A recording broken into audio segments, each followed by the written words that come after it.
মহান আল্লাহ তাআলা পবিত্র কালামুল্লাহ শরীফের মধ্যে সূরা শুরা এর 23 নং আয়াতের মধ্যে ইরশাদ করতে লাগলেন, আউযু বিল্লাহি মিনাশ শাইতানির রাজীম, বিসমিল্লাহির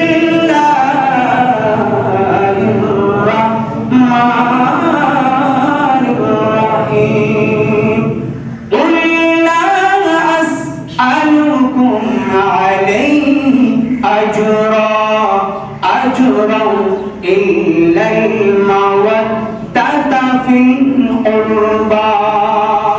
অর্থাৎ মহান আল্লাহ তাআলা এই আয়াতের মধ্যে বলতে লাগলেন, হে নবী আপনি বলে দিন, আমি ইসলামের দাওয়াতের বিনিময়ে কিছুই চাই না, কেবলমাত্র আমার নিকটতম আত্মীয়দের প্রতি তোমাদের ভালোবাসা ছাড়া।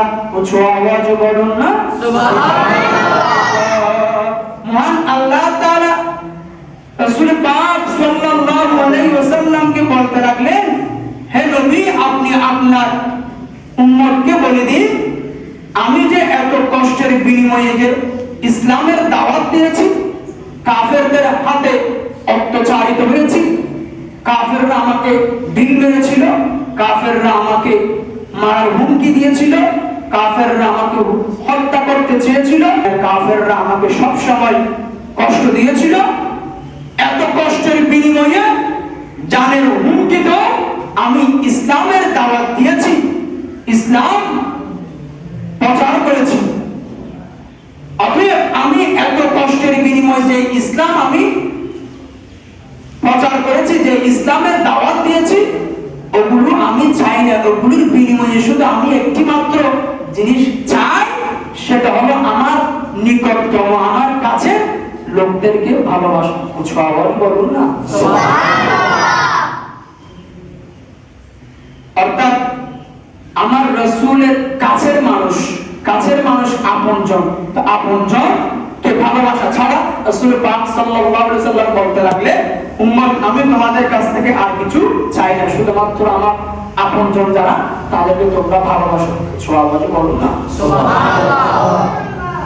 এই আয়াত যখন নাজিল হলো, এই আয়াত নাজিল হওয়ার পর ইবনে আব্বাস রাদিয়াল্লাহু তাআলা আনহু রাসূল পাক সাল্লাল্লাহু আলাইহি ওয়াসাল্লামের খেদমতে আরজ করলেন, হে আল্লাহর রাসূল আপনার নিকটতম আত্মীয় কারা, যাদেরকে ভালোবাসা আমাদের উপর ওয়াজিব হয়েছে? উত্তরে রাসূল পাক সাল্লাল্লাহু আলাইহি ওয়াসাল্লাম বলতে লাগলেন, এরা হলো হযরত আলী, ফাতিমা এবং তাদের দুই সন্তান ইমাম হাসান ও হুসাইন। সুবহানাল্লাহ। হযরত আব্বাস যখন জানতে চাইলেন আপনার নিকটতম আত্মীয় গুলো কারা, তখন তিনি বললেন হযরত আলী, ফাতিমা, তাদের দুই সন্তান ইমাম হাসান ও ইমাম হুসাইন, এরা হলো আমার নিকটতম আমার কাছে আত্মীয়, তোমরা শুধু তাদেরকে ভালোবাসো। আমি এত কষ্ট করে তোমাদেরকে যে ইসলাম দিয়েছি, এত সহজ ইসলাম, কঠিন ইসলামকে আমি সহজ করে দিয়েছি, ওই এত কিছুর বিনিময়ে আমি কিছু চাই না, শুধুমাত্র উম্মত একটি জিনিস চাই, আমার এই আত্মীয় গুলোকে তোমরা কি করো, ভালোবাসো, মহব্বত করো। ছোয়াওয়ালি করো না সুবহানাল্লাহ। হযরত আবু হুরায়রা রাদিয়াল্লাহু তাআলা আনহু থেকে বর্ণিত, রাসূল পাক সাল্লাল্লাহু আলাইহি ওয়াসাল্লাম হাদিসে পাকের মধ্যে ইরশাদ করতে লাগলেন, মান আহাব্বাল হাসান ওয়াল হুসাইনা ফাকাদ আহাব্বানি ওয়া মান আবগাদাহুমা ফাকাদ আবগাদি। যে হযরত হাসান ও হুসাইনকে ভালোবাসবে সে মূলত আমাকে ভালোবাসবে। কিছু আওয়াজ বলুন না সুবহানাল্লাহ। আর যে তাদের সাথে শত্রুতামি করবে সে সবাই আমি রাসূলের সাথে শত্রুতামি করবে। কিছু আওয়াজ বলুন না সুবহানাল্লাহ। অর্থাৎ ইমাম হাসান ও হুসাইন, হযরত আলী, মা ফাতেমা, তাদেরকে যারা ভালোবাসবে, মহব্বত করবে, সম্মান করবে, তারা স্বয়ং রাসূল পাক সাল্লাল্লাহু আলাইহি ওয়াসাল্লামকে সম্মান করা, ভালোবাসা। আর যারা তাদের সাথে শত্রুতামি করবে তারা স্বয়ং আমার রাসূলের সাথে শত্রুতামি করবে। সাহাবারা বলুন না নাউজুবিল্লাহ। আমার কথা না, রাসূল পাক সাল্লাল্লাহু আলাইহি ওয়াসাল্লাম হাদিসে পাকের মধ্যে বলেছেন।